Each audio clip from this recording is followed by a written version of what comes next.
સહજાન સ્વામી મહારાજની જય, અક્ષર પુરુષોત્તમ મહારાજની જય, શાસ્ત્રીજી મહારાજની જય, યોગીજી મહારાજની જય.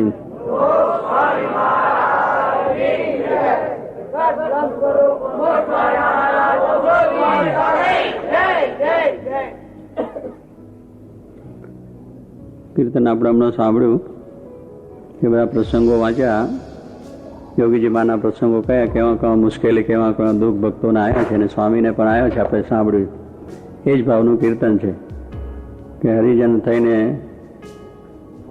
હાન વૃદ્ધ સુખ દુઃખ માણે તો એમાં મૂંઝાવું નહીં. હરિજન થઈને હાન વૃદ્ધિ થાય, સુખ દુઃખ આવે તો એમાં મૂંઝાવું નહીં. એ આપણને સ્વામી કીર્તનમાં સમજાવે. કારણ કે ભગવાનના ભક્તોને આ વસ્તુ આવે છે. કેટલુંક આપણને પ્રશ્ન થાય કે આપણે ભગવાનના ભક્ત થયા, સત્સંગી થયા, કથા વાર્તા કરીએ, ભજન કરીએ, સેવા કરીએ, આ બધું જ કરીએ છીએ, છતાં મુશ્કેલી કેમ આવે? એને તો ના આવી એવું આપણા મનમાં રહે છે. પણ આ બધા દ્રષ્ટાંતો જોઈએ છીએ ત્યારે એ ભક્તોની જ કસોટી હોય છે. કસોટી કોની થાય? પિત્તની થાય. એની થાય સોનાની કસોટી થાય. સોનું છે ને કસોટી પર ચડાવવું પડે, બરોબર. હવે સોનું છે છતાં ને કસોટી ચડાવે. પિત્તળને કોઈ કસોટી ચડાવે ને? પિત્તળ તો પિત્તળ છે. એટલે જે મનુષ્યો આવા સારા છે એને માટે કસોટી. જે દુનિયામાં સારા માણસો કહેવાય એને જ મુશ્કેલી આવી છે. તો દાખલા બધા જોજો, તેની અંદર જે સારા માણસો કહેવાય અને જે ભગવાનના ભક્તો થયા છે એ બધાને આવ્યું છે. અવતારો થયા તેમને પણ આવ્યું છે. મુશ્કેલી એ આવે જ છે. એટલે સ્વામી કહે છે એ વખતે ધીરજ રાખવી એની વાત કરે કે એમાં હિંમત હારવી નહીં. હિંમત હારીએ તો કંઈ થાય નહીં. મારે કહે છે જ્યારે કંઈ પણ દુઃખ આવે તો ધીરજ રાખવી, મૂંઝાવું નહીં, ભગવાનને યાદ કરવા, બધું સારું થઈ જાય છે. એટલે આવી રીતે આપણા કાર્યોની અંદર હાન ને વૃદ્ધિ પણ આવે. હાન એટલે નુકસાન પણ થાય અને સારું પણ થઈ જાય. તેની અંદર આપણા મનમાં જાણવું કે આ ભગવાનની ઈચ્છાથી થાય છે. ભગવાન સર્વ કરતા છે. સ્વામીની વાતમાં લખ્યું છે કે ભગવાન સર્વ કરતા છે. તો સુખ આવે તો સુખ ભોગ લેવું, દુઃખ આવે તો કેમ? એ તો ના થાય. પણ કહેવાનું સુખ મનમાં આ સ્વામી કે સર્વ કરતા પરમાત્મા છે એમ આપણે સમજવું, ભજન કરવું. પણ એ ભજન કરતા એમાં જો સુખ આવે તો સુખ એવું, એ ભગવાનની ઈચ્છાથી આવ્યો છે. એમ ના માનો કે આ મારી મહેનત ને મારા પુરુષાર્થ આવ્યો એમ ફૂલાઈ ના જવું. અને દુઃખ આવે તો મનમાં એને ભોગવી લેવું કે એ ભગવાનની ઈચ્છાથી આવ્યું છે, મારે આપણે ભોગવી લઉં. કારણ ભગવાન જે કરશે સારા માટે કરશે. આપણે દુઃખ આપ્યું છે એમાંય ભગવાનની કંઈક ઈચ્છા છે એવું માનીને ભક્તો સર્વ પ્રકારે રાજી થાય છે. એટલે મારે કહે છે સુખ મળે ફૂલાઈ ન જવું, અને દુઃખ મળે કર્માઈ ન જવું. સુખ મળે તો આપણે ફૂલાઈ ન જવું કે હો આ બધું મને મહેનતને મળ્યું છે, ભગવાનની ઈચ્છાથી મળ્યું છે. જે કંઈ ખાયું છે મળ્યું છે ભગવાનની ઈચ્છાથી મળ્યું છે એમ માનીને આનંદ મળે.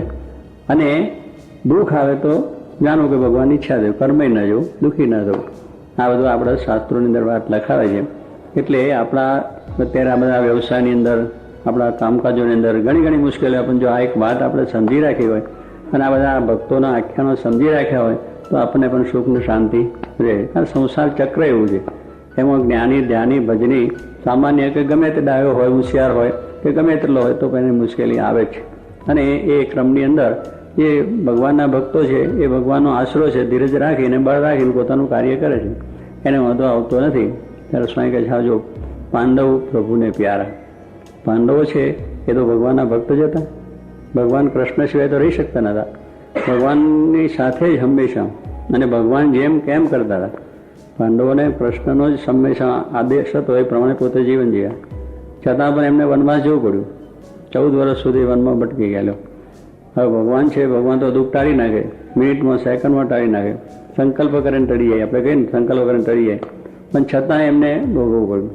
એટલે આ કહ્યું કે આ સંસારની અંદર આવા પ્રશ્નો મળે. એટલે કે પાંડવ પ્રભુને અતિ પ્યારા, અને એ રીતે એમને પણ આ પ્રમાણે દુઃખ ભોગવી લીધું છે અને ભગવાનને રાજી કર્યા છે. એટલે કે ભગવાનના ભક્તો હતા એને કંઈ ના પણ એમને વનવાસ જવું પડ્યું.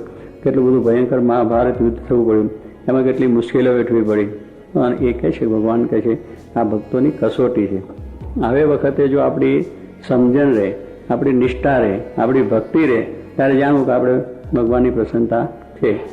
ભગવાનની પ્રસન્નતા એ છે કે આપણા આવી જાતની મુશ્કેલીઓમાં પણ આપણે ધીરજને બળ રહે ત્યારે થઈ જાય છે. ત્યારે જો કહેવાનું શું છે કે પ્રમાણે પાંડવોએ પણ અતિ દુઃખ સહન કર્યા અને ભગવાનને રાજી કર્યા છે. એટલે ભક્તોની કસોટી હંમેશા થતી જ આવી છે અને એ પ્રમાણે થાય છે. એટલે એ વખતે માર્ગે સુખ દુઃખ જે કંઈ આવે તેમાં સ્થિરતા ધીરજતા રાખવું, કોઈ જાતનો વાંધો આવે નહીં. નિષ્કાંત સ્વામી પણ પોતે ભક્તિતામાં લખ્યું કે સુખ દુઃખ આવે સર્વ ભેડું, તેમાં રાખજો સ્થિર મતિ, જાળવી સમારા જનને અતિશય જતન કરી. ત્યાં આગળ પણ નિષ્કાંત સ્વામી લખે છે કે સુખ દુઃખ આવે સર્વ ભેડું. આપણે જે સુખ માનીએ છીએ પણ સુખ કેવું છે? દુઃખવાળું છે. આ સુખ જેટલા આપણે આ જગતમાં જોઈએ છીએ એ દુઃખવાળા છે જ. એમાં કંઈક ને કંઈક દુઃખ આવી જાય અને એ મુશ્કેલી આવે છે. આપણે જેને બહુ સુખ થઈ ગયું, ખરેખર થઈ ગયું અને બસ હવે આટલું મારું કામ થઈ જાય પછી નિરાંતે મારે ભગવાન રિટાયર થવું છે. કારણ કેમ વિચાર કરે જ નહીં. પણ એટલા કામની અંદર પાછા બીજા 5-10 કામ ઉમેરી જાય. એટલે નક્કી કરી રાખ્યું કે હવે આ ટાઈમે આ કામ પૂરું થવાનું તો એ પહેલાં સ્વામી કહે છે બીજા 10 આઈનું મળે. એટલે વળી પાછું આપણું ચક્ર ઉભું વધે. એટલે છે સુખ પણ એમાં દુઃખ છે. પણ પેલું આપણને એની આસક્તિ છે, એનો મોહ છે, એટલે આપણે એમ એની અંદર ચાલ્યા કરીએ છીએ. પણ ખરેખર જુઓ તો સ્વામી કે જેટલું માયામય સુખ છે દુઃખ વગરનું હોય. આ ગુણાત્મા સ્વામીના શબ્દ હોય. જેટલું માયામય સુખ છે દુઃખ વગરનું હોય. એને જો આદિ અનાદિથી વિચાર કરો કે મોટા રાજા મહારાજાઓને આવ્યું છે અને જેને ત્યાં નથી એને આવ્યું છે. એટલે જેને છે એને દુઃખ છે, નથી એને દુઃખ છે. રાજા ભી દુખિયા, રંક ભી દુખિયા, ધનપતિ દુખિત વિકાર में, વિના વિવેક ભેખ સબ દુખિયા, સંત સુખી સંસાર. શું કહ્યું? રાજા ભી દુખિયા. રાજાઓની પાસે રાજ હતો, અત્યારે બધા ચાલ્યા ગયા છે કેટલાય, પણ કહેવું છે રાજા હતા તો એ બિચારાને દુઃખ. કારણ કે પોતાની ઈચ્છાઓ અંદરની પ્રબળ હોય ને, એટલે કાં તો બીજા રાજ વધારવાની ઈચ્છા હોય, એટલે એ પ્રમાણે કોઈ જો લડીને ઝઘડા ચાલ્યા જ કરે, હા ઝઘડા થયા જ કરે. અને કાં એ પ્રમાણે પછી એની પાસે આ બધું છે એની ઉપર બધાની સત્તા કરવા માટે પણ ચાલ્યા કરે. અમેરિકા પાસે ઓછું છે, બધું છે, પણ છતાં હવે અત્યારે રશિયા ગયા પછી થયું છે મારો જ પાવર આખી દુનિયા પર થવો જોઈએ. તો ભાઈ બેસી રહે છે નકામ દુનિયામાં લડવા ઝઘડા કરે કરવાનું.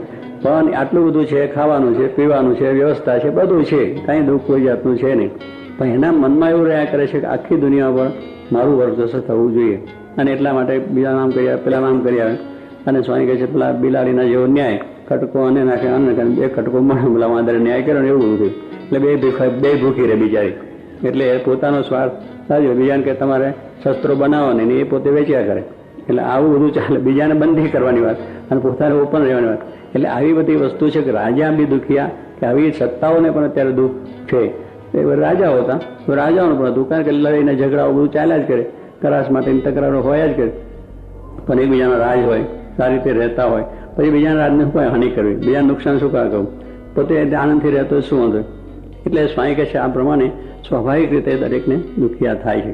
એટલે રાજા બી દુખ્યા, રંક બી દુખ્યા, કંઈ નથી એને પણ દુઃખ છે. શું ખાવું, ક્યાં રહેવું, કેમ કરશું, શું કરવું, એનો વિચારની જિંદગી પૂરી થાય. અને ધનપતિ દુઃખી, પૈસાદારે દુઃખી. પૈસાદારને પણ પૈસા આવ્યા એટલે જાણે બહુ સુખ થઈ ગયું, ત્યાં આપણે કંઈ વાંધો નથી, પણ રાતની ચિંતા ચાલે. જ્યાં પૈસા આવ્યા છે હવે ક્યાં ગોઠવા, કેમ મૂકવા, કોઈ ચોર આવશે લઈ જશે, આ છે તે છે, અને એ બધા વિચારો એને પણ થયા કરે. કારણ કે આ પ્રમાણે સરકારી કાયદા કાનૂન બીજા ત્રીજાની ગરીબ મૂંઝવણો ખૂબ હોય છે. એટલે એની અંદર પણ એને પૈસા હોવા છતાં એ વિચારમાં પોતે રહે છે અને એને ભોગવી શકતો નથી. એના એ સુખને ભોગવી શકતો નથી. ચિંતામાં એનું કામ ચાલ્યા જ કરે. એટલે સ્વામી કહે છે કે પ્રમાણે ગણપતિ એને પૈસા હોવા છતાં એ પૈસાનો સારી રીતે ઉપયોગ કરી ન શકે અને એની ચિંતામાં પૂરું થઈ જાય, એનું જીવન પૂરું થઈ જાય છે. એટલે સ્વામી કહે એ પણ દુખ્યા છે. એટલે આપણને લાગે છે આ સુખ્યા છે, પણ તમે જો કેટલાય જોયા છે કબજોપતિ ને કરોડપતિ ને બધા, પણ બીજાને કંઈક ને કંઈક દુઃખ હોય, કંઈક ને કંઈક પોતાનું દુઃખ હોય જ છે. અને એ બધી રીતે મુશ્કેલી, સંસારનું કંઈ દુઃખ હોય, પોતાના કુટુંબીનું કંઈ દુઃખ હોય, સમાજનું કંઈ દુઃખ હોય, કંઈ સરકારી દુઃખ આવી પડ્યા હોય. એટલે આવું બધું હોવા છતાં પણ માણસને આ દુઃખો બધા છે જ અને ચાલ્યા જ આવે છે. એટલે સ્વામી કહે છે રાજા બી દુખ્યા, ધનપતિ દુઃખિત વિકાર મેં, વિના વિવેક. પછી બેઠા મૂડાઈને સાફ કરીને બાવા થઈને બેઠા, પણ સ્વામી કહે છે એને વિવેક નથી તો એ પણ દુખ્યા છે. કે જેને ઘર મૂક્યું, બહાર મૂક્યું, પૈસા, સમૃદ્ધિ, આ બધું વૈભવ મૂકીને આવ્યા, બરાબર. હવે અહીં આવીને પાછા આની ઈચ્છા રાખીએ, જે મૂક્યું છે એની પાછી ઈચ્છા રાખીએ, અહીં આ મળે તો સારું, આ બધા બંગલાવાળા છે તો આપણે બંગલો થાય તો સારું, એને માટે બધું ભેગું કરીને પોતાનું મિલકત ભેગી કરે.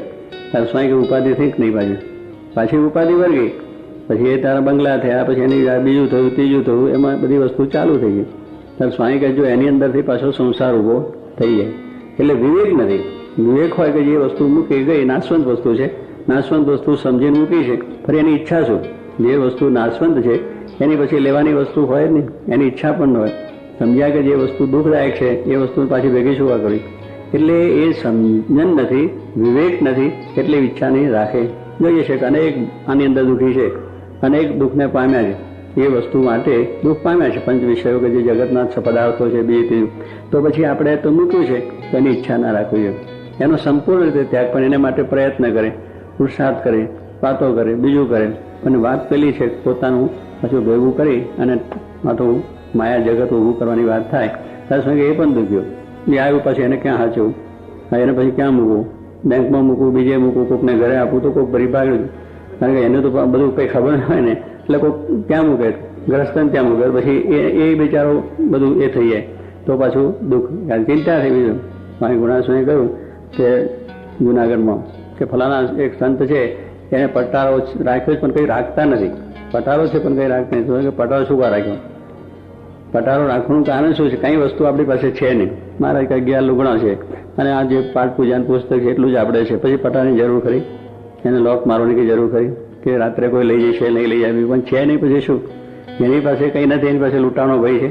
જેની પાસે હોય લૂંટાનો ભય છે તો અહીં કહેતા ભીમદાન ખીમદા 2 બાવા અને 2 બીજા લંગોટ પર, બીજું કાંઈ વસ્ત્ર ઉપર ના મળે. અને એમને એમ પોતે ફરતા હતા. એ ગામમાં ગયા. એ ગામમાં ગયા ત્યાં આગળ એ ગામનો કંઈક ગામનો ચોરો છે ચોતરા જેવું, ત્યાં સૂતા. અને રાત્રે સૂતા એટલે સ્વાભાવિક રીતે મચ્છરની ઉપાધિ હતી. એટલે મચ્છર પછી આવ્યો રાત્રે સૂએ એટલે. રાત્રે પછી સૂતા એટલે પછી ત્યાં આગળ મચ્છરમાં બીજાને એમ ચાલ્યા કરે, બારે ઘડી આમ ઝાપટ મારે આમ કર્યા કરે. અને કયા પણ થોડીક એ થયું એમાં એક એને ચોર આવ્યો કે બાવા 2 સૂતા એટલે કંઈ જોરી મશી કે લાવો કંઈક કરી, એટલે ફોમફોડ કરવા લાગ્યા. તો પેલો કહે છે ભીમદા એ ક્યાં કુછ હોતા હે કે એસા થાય? તો મારા પાસે મોકલ, મારા મચ્છર ઉડાડે. બે પાસે શું લેવાનું છે? જેને સ્વાઈ કહે છે ઘરમાં ગોકળ આઠેમાં હોય એને પછી કઈ લોકો છે એની પાસે શું અમે ઘરમાં જઈને ફંફોડી નાખે ને તો શું? આપણા નાથ ભક્ત હતા વડોદરાના, આ બહુ મોટા ભક્ત રાજ, મારા નાના નિષ્ઠાવાળા હતા, વડોદરામાં રહેતા હતા અને પોતે મારાની અનન્ય ભક્તિ પણ કરતા અને ગરીબ માણસ. એટલે શું શાક બકાલાનો ધંધો કરે. એટલે માર્કેટમાં હોય ત્યાં બોલતું થોડુંક પોટલા મારી નહીં, લોકો રસ્તામાં બેસતા એવી રીતે શાકભાજીની ઢકલીઓ કરીને બેસે. હા, એમાંથી બીજાના સાંજે 4 આઠાના મોડ મળે અને એમાંથી પોતાનો નિર્વાહ ચાલે. પણ એમાંથી પણ પૈસા થોડા બચે. એ બચાવીને મહારાજ જ્યાં ગરડા હોય તો ત્યાં અગબી વળતાલ ત્યાં જે રસોઈ આપ્યો જે 5-50 બચે ભેગા થયા હોય તો મહારાજને જમાડ્યા. એટલે એવા ભક્ત કે કશું પોતા પાસે વધારે નહીં પણ પોતાનો નિર્વાહ છે, મહારાજ બે આપણું ચાલે છે, પછી ભેગું કરીને શું કામ છે? એટલે જે થાય એ ભેગું થાય ત્યાં મહારાજને આપ્યા. હવે એના ઘરમાં એક દાડો ચોર આવ્યા, એમના ઘરમાં એક દિવસ ચોર આવ્યા. દાદો બાયના ઉભા રાખેલો, એમને કંઈ તારું લોક તો કરેલ નહીં, કારણ તે વખતે એવો ભય નહીં હતો એને. પોતાના ઘરમાં હોય તો જે ભય લાગે ને, એટલે સ્વામી કહે છે પેલા જેની પાસે હોય જોખમ તે જાળવો જતન કરે, પણ જેની પાસે નથી એને કંઈ સાચવવાનું છે નહીં. એટલે પછી ચોર આવ્યો, અંદર બેઠો ખાંભર કર્યા કરે અને 2 જણા હતા. એટલે અંદર પછી વાત કરવા લાગ્યા. ચાલો કલાકથી આંટા મારીએ છીએ, ઘરમાં બધે ખો કરી કંઈ મળતું નથી. પેલા ભક્તનાથ ભક્તો તો જાગતા હતા, આયા છે ખબર છે ફેરે છે, કોઈ એને ખબર જ હતી કે મારા ઘરમાં છે નહીં એટલે લઈશું જવાના. એટલે જે કરવું ભલે કર્યા કરે. પછી એમને વાત કરી કે મને દોરે દાડે જડતું નથી, રાત્રે ક્યાં જડવું? બેને વાત કે મને દોરે દાડે હાથમાં નથી આવતું તો તમને રાત્રે ક્યાં જવાના? એટલે કહેવાનું શું કે એવી રીતના એ ભક્ત એટલે જેની પાસે વસ્તુ હોય એને લૂંટાવાનો ભય છે. એટલે ભયને જો સંગે મૂકી દે પછી કંઈ વાંધો આવે નહીં. ભય છે તો જ આપણને ઉપાધિ દુઃખ બીજું ત્રીજું આવે, પણ આવે જ નહીં. એટલે જેવા સંત છે એની પાસે કોઈ છે નહીં, પછી લૂંટાવાનો ભય ક્યાં છે? એને કોઈ વસ્તુ નથી. એક ગુરુ ચેલો 2 મારા ગુરુ ને ચેલો 2. આ ગુરુ જરા ચેલા બિચારો સારો જ્ઞાની હતો, ભક્ત હતો, ગુરુના એના થકી. પણ ગુરુએ કંઈક રાખેલું, કંઈ સોનાની ઈંટો કે કંઈક તોલા કંઈ એવું કંઈક રાખેલું પોતાની પાસે. એટલે 2 પાછા ચાલ્યા એટલે જંગલમાં જતા આગળ રસ્તો એવો આવ્યો કે દેખો ચેલાને વાત, દેખો ચેલા કુછ ભય તો નહીં હે ને? પેલો કે કાંઈ ભય નથી, તો બધું બહુ છે, સારું છે, તો ચાલો આગળ. પછી થોડી ત્યાં આગળ જઈને પાછો વાત કરે કે ચલો દેખો ઇધર કોઈ ભાઈ તો નહીં હે ને? ચલો કે નથી. એમ કરતા આગળ ચાલતા એમ મહિનો એક ઘઉં બે ઘઉં જાય ને પાછું પૂછે કઈ ભાઈ તો નહીં હે ને? એટલે ચેલો સમજી ગયો મહારાજ ગુરુ દરરોજ દર વખત પૂછપૂછ કરે તો ભાઈ નથી શું છે કે? એટલે પછી એની જોરી પણ થોડી એમાં પેલું સોનું કંઈ હતું થોડું પૈસા, એટલે પછી એને પેલા ગુરુ જરા આગા પાછા થયા લઈને નાખી દીધું કુવામાં કે કંઈક એવું છે એમાં નાખી દીધું. પછી આગળ ચાલ્યા કે પેલા કહ્યું ભાઈ તો ને જો ભાઈ થાવ ડાલ દિયા પાણીમાં ડાલ દિયા, જો ભાઈ થાવ પાણીમાં ડાલ દિયા, અબ તો અચ્છા હો ગયા. પેલો ગુરુ કહીશું કે આ થયું તો આ ભાઈ તમને એ હતો કારનો એને પૂછતા તમે એનો જ ભાઈ હતો, તમે બાવા થયા ત્યાગી થયા પછી ભાઈ ભેગો શું રાખો? ભગવાન રાખો, સુખ ને શાંતિ છે. એ કહેવાનું શું છે કે આવી રીતે ત્યાગી થઈને પણ જો આવી વાસના કે આવી ઈચ્છાઓ રાખે તો શું કે એ પણ દુખિયા છે, એ કંઈ પાર નથી થઈ ગયા કે ઘર મૂક્યું એટલે પાર નથી થયા. અહીંયા આવ્યા પછી પણ બધું ઘણું મૂકવાનું. અહીંયા માન છે, ઈર્ષા છે, ક્રોધ છે, આવી ઈચ્છાઓ છે, પંચવિષય ભોગવાની આ બધી વસ્તુને મૂકવાની છે. નિર્વાસનિક સ્વાય થાય ત્યારે એ ભગવાનના ધામને ત્યાગી કે ગ્રહી બેને નિર્વાસિક થવાની વાત છે. ગ્રસ્તને પણ નિર્વાસિક થવાનું છે. આ બધું મૂકવાનું છે જ્ઞાને કરીને સમજને કરીને જીવમાંથી, અને ત્યાગીને પણ છે. ત્યાગે મૂકી દીધું એટલે પાર નથી થઈ જાય. એટલે સ્વાય કહે છે આ પ્રમાણે એવા ભગવાન શ્રીમાના સંતો થયા કે જે આ કંઈ જ જોઈએ નહીં, જેને કોઈ વસ્તુ જોઈએ નહીં, આ દુનિયાની કોઈ વસ્તુની ઈચ્છા જ નહીં, અપેક્ષા જ નહીં, કેવળ ભગવાનના સુખે સુખ્યા. ભગવાનનું ભજન કરવું એના સુખે સુખ્યા, બીજું કોઈ સુખ ના જોઈએ. ગમે તેટલું આવે ગમે તેટલું મળે તો એની અપેક્ષા નહીં, ઈચ્છા નહીં, એનો પ્રયત્ન ને પુરુષાર્થ પણ નહીં. હરી ઈચ્છા એ હરે ફરે કરે કૃષ્ણ ભજનજી. હરી ઈચ્છાથી જે કંઈ મળે એનાથી સંતોષ, એનાથી એને આનંદ મળે તો ભલે, ના મળે તો ભલે, આપે તેનું જે ના આપે નહીં પણ જાય. પણ સ્વામી કહે છે કે એવી જાતના જે સંત છે એ સુખિયા છે, બાકી બધું દુખિયા. કે જેને કોઈ પ્રકારની ઈચ્છા નથી એ માણસ સુખ્યો છે. જ્યાં સુધી આપણે ઈચ્છાઓ વર્તે છે ત્યાં સુધી દુઃખ આપણને આવવાનું છે, મુશ્કેલી આપણને આપવાની. અને એનું જ કારણ છે ને આપણી પાસે હોય તો પછી બીજી ઈચ્છા રહે કે ભાઈ આટલું મળે તો સારું. સ્વામી કહે જેની પાસે 5,000 છે પછી 10,000ની ઈચ્છા થાય કે 10,000 મળે તો સારું. 5,000ને ભોગવે ને 10,000ની ચિંતામાં પાછું મહેનત કરે ને કંઈ આગું પાછું કરો. 5 ને 10 ને 50 થાય, 50 ને લાખ થાય, લાખના 5 લાખને કરો. પછી માણસ નવરો ક્યારે થાય કે પછી સાચું ખોટું બધું કરવું પડે અને ઘણી ઉપાધિ કરવી પડે. ત્યારે સ્વામી કહે છે કે આ ઈચ્છાઓ છે કોઈની પૂર્ણ થઈ નથી, થવાની નથી. આપણી જરૂર છે એટલું જરૂર પ્રાપ્ત કરવું, કારણ કે ગ્રસ્ત છે, સંસાર છે, સંસારમાં રહેવું છે અને સંસારની સાથે આપણે કામ કરવું છે. એટલે આપણી જેટલી જરૂરિયાત છે, કોઈને લાખની હોય, 5 લાખની હોય, 10 લાખની કરવો, જે વ્યવસાયને જેવું જો કામ એ આપણે જરૂર પ્રાપ્ત કરવું. પણ એ સ્વામી કે પ્રાપ્ત કર્યા પછી આપણે ભગવાનને ભૂલવા નહીં. આ કરતાં પણ સાથે ભગવાનને ભૂલવા નહીં. આપણી જરૂરિયાતો છે એટલો પુરુષાર્થ પણ કરવો, એટલી મહેનત પણ કરવી, પણ એ મય બની જવું. ભગવાનની પ્રતાપે જ થાય છે, ભગવાને જ આપ્યું છે અને એ ભગવાનની સાથે યાદ કરવા કે જેથી કરીને વાંધો આવે નહીં. બાકી સ્વામી કોઈ વસ્તુ કોઈની પૂરી થઈ નથી અને થવાની પણ નથી. એ તો ભગવાન મળે ત્યારે જ્ઞાન થાય તો પૂરું થાય, જ્ઞાન થાય તો પૂરું થાય, બાકી પૂરું થાય એવું છે નહીં. ગમે એટલું આપણે કરીએ પણ જ્ઞાન હોય તો પૂરું થાય. મારાની ઈચ્છા જે છે એમાંથી આનંદ રહી જાય. કારણ કે આ બધું નાશવંત છે, નાશ પામી જવાનું. મળશે તો ભલે છે, ના મળે તો ભગવાનની ઈચ્છા છે. આવું હંમેશા જ્ઞાન, અને એ જ્ઞાન સત્પુરુષ શકે. જેવા પુરુષ જેને એવું જ્ઞાન છે એ પુરુષ પાસેથી આવું જ્ઞાન મળે. જોગી મારા જેવા પુરુષ હતા તો આપણને એમને આ જ્ઞાન આપ્યું છે. જગત ખોટું છે, નાશવંત છે, ભગવાન મળ્યા એ સાચું ધન છે. રે શ્યામ તમે સાચું નાનું, બીજું સર્વે દુઃખદાયક જાનું. રે શ્યામ તમે સાચું નાનું. શું કહે છે કે હે ભગવાન તમે સાચું નાનું. આ તો બધું જતું જ રહેવાનું છે. ભગવાન તો છે ને છે, એ કોઈ દિવસ નાશ પામતા નથી. આ દુનિયા માત્રનો પ્રલય થાય, અનંત કોટી બ્રહ્માંડનો પ્રલય થાય પણ ભગવાન તો છે ને છે. મધ્ય 24 વચનામૃતમાં મહારાજે કહ્યું ચોકા પાટલાનું કહેવાય. ચોકા પાટલા રસોઈ થઈને જમી લીધું પછી ચોકા પાટલા થાય પછી કંઈ રહ્યા ખરું? કંઈ ના રહે. એમ પ્રકૃતિ પુરુષ સુધીનું કાર્ય ચોખ્ખો પાટલો. પ્રકૃતિ પુરુષ સુધી કાંઈ રહેવાનું નથી, બધું સાફ થવાનું. ભગવાનનું ધામ અને મુક્તો આ વસ્તુ રહેવાની છે. બાકી બધી નાશવંત છે, બધી નાશ પામી જ જાય છે. એટલે સ્વામી કહે છે કે આ પ્રમાણે આ બધી વસ્તુ નાશ પામે છે ને ભગવાનનો કોઈ દિવસ નાશ નથી. માટે એ સાચી વસ્તુ, એ વસ્તુ છે ને સત્ય વસ્તુ એની છે એ રહેવાની જ છે. એ કોઈ દિવસ નાશ પામતી નથી. ત્યારે એ વસ્તુને જો આપણે સમજીએ તો પછી આપણને પણ આ લોકની ઈચ્છામાં બધી ટળી જાય અને શાંતિ થઈ જાય. એટલે સ્વામી કહે છે કે ભગવાન એક સાચું નાનું સાચી સંપત્તિ આપણી એ છે. આ બધી સંપત્તિ મળશે ખરી ભોગવીશું ખરું, પણ એ દુઃખે થાય અને બંધને થાય અને આપણને મુશ્કેલી થાય. એટલે એને આપણે જરૂર છે એટલે ભોગવા માટે રાખવાની અને સારા કામો વપરાય એને માટે વિચાર આપણે રાખવો, સત્સંગ કરો. પણ કહેવાનું શું છે, સાચું નાનું ભગવાન છે એ કાયમને માટે જો નરસિંહ મહેતાને મળ્યું તો નરસિંહ મહેતાએ ભોગવ્યું ના મળ્યું.